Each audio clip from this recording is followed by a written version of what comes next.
Hello folks, RC here again for you. Today I want to talk about something a little bit different. You guys have no doubt been seeing all these Keltec SU16 videos on YouTube, and all of them have been very, very positive. And so I wanted to give this a little bit of a test myself. We're going to take this thing out and put a bunch of different ammunition through it. All factory ammunition. I've got some hand loads which I think work pretty good in my AR-15s. But generally we're going to use factory ammo as the standard that everybody else can get. I'm going to try some of this Norinco Boxer Prime non-corrosive China North Industries Corporation 223 ammunition, which I've told is pretty powerful actually. It's pretty much a 5.56 NATO pressures and velocities. We're going to give that a try. These are 55 grain ammunition. We've also got some PMC, bog standard stuff, 55 grains, full metal jacket bow tail. PMC bronze, we'll give that a go. We've also got some American Eagle, which I like. It's 62 grain full metal jacket bow tail, made by Federal. It's American Eagle. It seems to work okay in my rifles, and we'll see what happens with this. And the last one here is what everybody seems to be shooting because of its availability and its price factor, which is the MFS 55 grain full metal jacket, zinc plated steel cases in it. And some people are concerned about their extractors on this stuff. Because it's a steel case, it'll likely break it. I guess we'll find out. I guess we'll find out. So this particular rifle, being that it's a gas rifle, and I'm not on top of my gas rifles, guys. I'm not a gas rifle guy. I'm a bolt action guy or a pump action guy. Gas rifles are a bit of a mystery to me. However, what I do know about them is that you don't want to put too much pressure on the forestock in this area, or the gas system. Barrel harmonics are pretty important when it comes to gas rifles, so I'm going to try to avoid any pressure or contact with the forestock. I'm not going to put it on bags or anything like that when I'm shooting it. So pretty much if there's going to be any resting, it'll be done on the receiver or on the mag. Apparently there are some issues with resting these rifles on the mag like you can with an AR-15. I guess we'll see. I'm not running anti-tilt followers with my 530 magazines. The 30 round mag pinned to 5 rounds as it is in Canada required. LAR 15 magazines seem to work really well on these rifles. I've never had a failure to feed with LAR 15 magazines. The optic that we'll be using for today's test here is the Hi-Lux 1 to 4 by 24. This is quickly becoming one of my favorite scopes. I really like it. It's a great optic, 30mm tube. Lots of light transmission, even though we have a small objective. So I mean, all of the videos that I have seen, and you've probably seen as well, I mean, I'm curious about these rifles. For all intent and purposes, this is a brand new rifle. But all of the videos that I have seen on them have been, let's see how much ammunition we can dump down range. It had very little to do with accuracy. What are these rifles really capable of? That's what interests me. Because rifles that are not accurate bore me. Most AR-15s, I should say rack grade AR-15s, are in the 2.5 to 3 minute of an angle. 10 rounds, 3 inches at 100 meters. I think that's a pretty reasonable thing to say. This should be able to do that, right? That's what I want to find out. Personally, I don't think 3 inches at 100 meters is very good for any rifle. Especially something that costs a lot of money. These don't cost a lot of money. These are $800 in Canada. That's not a lot of money. The barrels are really thin. This is a pencil barrel on this thing. These things don't weigh anything. This is like less than 6 pounds, I believe. The handguards come off into a bipod. I think that's ridiculous. I don't know who thought that up, but it's ridiculous. That's pretty much it. Let's see what it can do.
Okay, here's the SU16 at 100 meters. Again, we're not running sandbags here, but as you can see, we've got about a 3-inch group, 10 rounds. The forestock is not sandbagged, but the magazine is. I've seen a lot of AR-15s do this. I'm not impressed by that, a 3-inch 10-round group. But this is also with the MFS steel-cased ammunition, 55 grain full metal jacket. Let's see if we can tighten this up with some of the different ammunition types. Okay, so we finished off back to try again. 3 more 10-round groupings. Up in the left-hand corner, strange how they print differently by brand. And this corner here is PMC. This is the PMC ammunition. Over here we have the Federal 62 grain ammunition. This central here we have the Norinco ammunition, including this bit of a spray pattern here. And the taped over portion was the Russian MDF. 55 grain full metal jacket. All full metal jacket ammunition. So a fair amount of consistency between brands. Probably out of all of this, 1, 2, 3, 4, 5, 6, 7, 8, 9, 10. That was a flyer. I saw that one, so that one's my fault. Out of all of these, probably the 62 grain Federal is the best shot out of this rifle. Slightly heavier bullet. Remember, this is a pencil 1-9 twist barrel. Seems to like the 62 grain a bit better. PMC probably comes second. The Norinco probably comes fourth. I'd say probably the steel case actually did better than Norinco. The Norinco was quite a bit hotter though, mind you. And I was getting a lot more mirage off the barrel after shooting a few rounds of the Norinco. The recoil is noticeably different. So there we go, there's a bit of an analysis. So from what I'm seeing here, I am resting the rifle on a 5.30 magazine, a 30 round AR-15 magazine pinned to 5 rounds. There's been a bunch of videos out there that says that the SU16 should not be rested on the magazine. For some reason it's working for me today. I've pushed forward, I've pushed to the rear, shot rounds off, and I had no failures to feed. I did, however, have a failure to feed with the 62 grain ammunition, and that has happened to me before. The 55 grain ammunition, no problems, no failures to feed. One failure to feed with a 62 grainer. I have noticed that it doesn't like to necessarily eject the case on the very last round in the magazine. Again, doesn't seem to really matter what the brand is, but that has happened to me a couple of times now, where the very last round after it's been fired is not ejected clearly from the rifle. Would I choose an SU16 over an AR-15? Absolutely not. I would stick with the AR-15. If you're going to be shooting service rifle, the barrel heats up real quick, but I don't know how much of an impact that has on grip size. I should be able to take it. It is, I don't know. The Keltec SU16 Foxtrot F is the variant in Canada. There you go. There's your groupings. Let's do an after action report. Yeah, we're going to test out the Keltec magazine that the rifle comes with. This one's going to be Winchester white box. Second one will be steel case Russian ammunition. Here we go. Rapid fire. Reliability test.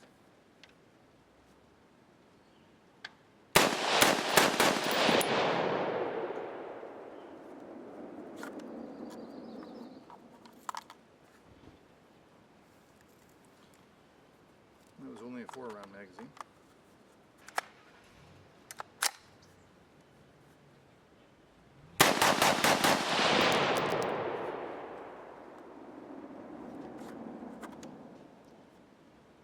Apparently the Keltec mag works, but it's actually a 10-round mag pinned to 5 because we're in Canada and our magazine rules make no sense. But there we have it. Okay, steel gong, 200 meters standing, no sling to help to support the weapon, but yeah, another criticism, Keltec. Give us a sling, at least sling mounts, but having to pay extra. Come on, don't be so cheap. This is taped Norinco ammunition. Jesus, the muzzle flash on this thing is pretty significant. I lose the sight picture.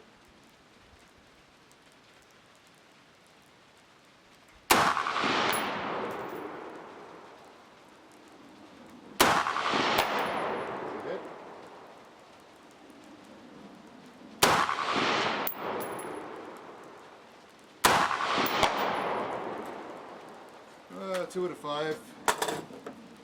This here is Stag Arms, New Britain, Connecticut. Probably a 15 round magazine pinned to 5. See how well that works.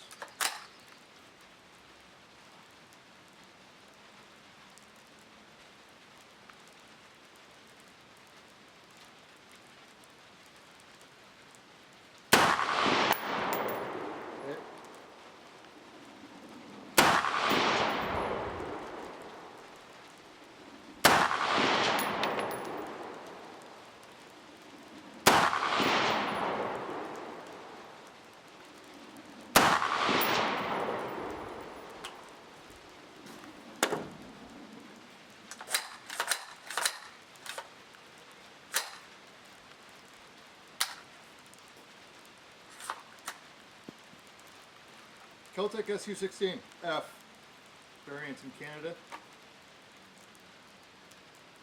Would I use it as a coyote rifle? You know what? I think I probably would. Get that thing within 100 meters, it's dead. Shoot a 6-inch group at 200 meters. It's not very good. That's not optimal. You run a higher chance of wounding it with this rifle than a heavy barreled rifle. However, you've got quick successive shots if things go south. Shooting in laboratory conditions is nice, but when you get out into the real world, shit starts to happen. The wind comes up, you start getting snow.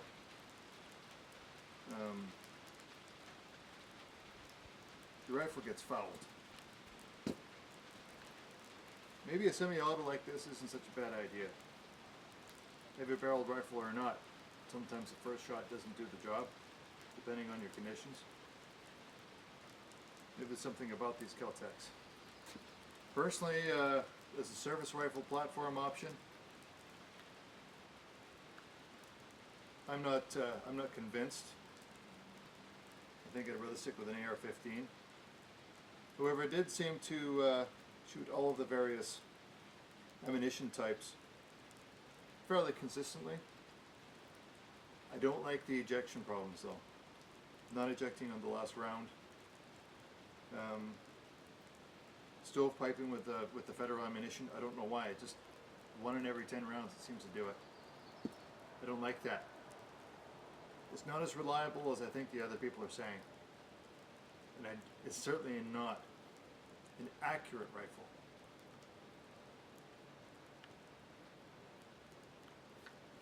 But it does have its uses. Handy, lightweight. These things do come with a front sight, by the way. I just have it off because I'm not using it. It does come with a rear sight, which bolts onto the pattern 1913 Picatinny rail, integral to the receiver. Again, I'm not using it. Am I going to keep it?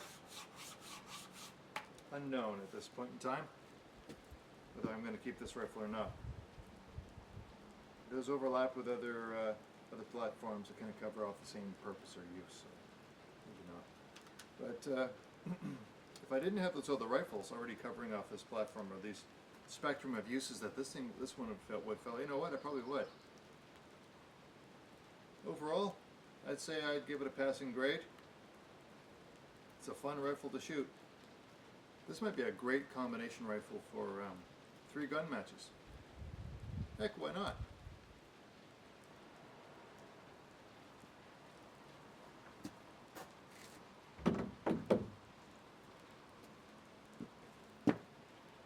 Sure is fun to shoot.